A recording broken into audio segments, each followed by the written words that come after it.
ஆண்டவராய் இயேசு கிறிஸ்து உயிர்த்தெழுந்த அந்த நாளிலே சீஷர்கள் 2 பேர் எம்மாவுக்கு பிரயாணமாய் போய்கொண்டிருந்தார்கள். அப்பொழுது அவர்கள் ஆண்டவருடைய மரணத்தை குறித்தும் அடக்கத்தை குறித்தும் அதிக துக்கத்தோடு பேசிக்கொண்டே சென்றார்கள். அப்பொழுது ஆண்டவராய் இயேசு அவர்களோடு இணைந்து நடக்க ஆரம்பித்தார். இந்த சம்பவமானது லூக்கா 24ஆம் அதிகாரத்தில் குறிக்கப்பட்டுள்ளது. ஆண்டவர் அவர்களிடத்திலே துக்க முகமுள்ளவர்களாய், நீங்கள் என்ன பேசிக்கொண்டு இருக்கிறீர்கள் என்று கேட்டார்.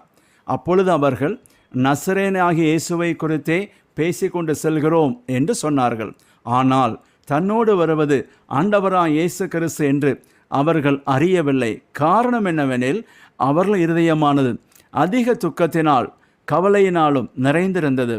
இதை போலவே நம்முடைய வாழ்க்கையில் துக்கத்தோடும் கவலையோடும் காணப்படுவோமேயானால் ஆண்டவர் நம்மோடு பேசுவதை நம்மால் அறிய முடியாத சூழ்நிலையிலே காணப்படுவோமே. அப்பொழுது ஆண்டவர் அவர்களை கடிந்து கொண்டு, தீர்க்கதரிசிகள் சொன்ன யாவையும் விசுவாசிப்பதற்கு புத்தி இல்லாத மந்த இருதயம் உள்ளவர்களே என்று சொன்னார். மேலும் வேத வாக்கியங்களில் தம்மை குறித்து எழுதப்பட்ட யாவையும் அவர்களுக்கு வெளிப்படுத்தி காண்பித்தார். ஆனாலும் அவர்கள் ஆண்டவரை அறியவில்லை.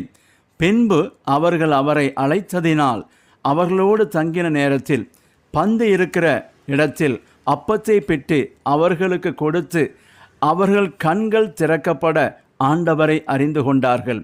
இவர்கள் இந்த அடையாளத்தை வைத்து ஆண்டவரை அறிந்து கொண்டார்கள். ஆனால் ஆண்டவர் தேவ வசனங்களை விளங்க காட்டின பொழுது இவர்களால் ஆண்டவரை அறிய முடியவில்லை என்பது துக்கமான காரியம்தான்.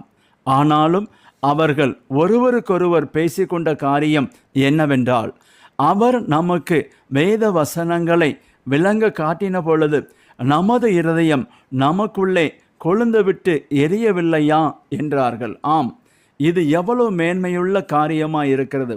இதன் விளைவாக எம்மாவிலே இருந்தவர்கள் அன்று இரவே எருசலேமுக்கு திரும்பி வந்து ஆண்டவருடைய உயிர்த்தெழுதலை சீஷர்களுக்கு மத்தியிலே சாட்சியாக அறிவிக்கிறதை பார்க்க முடியும்.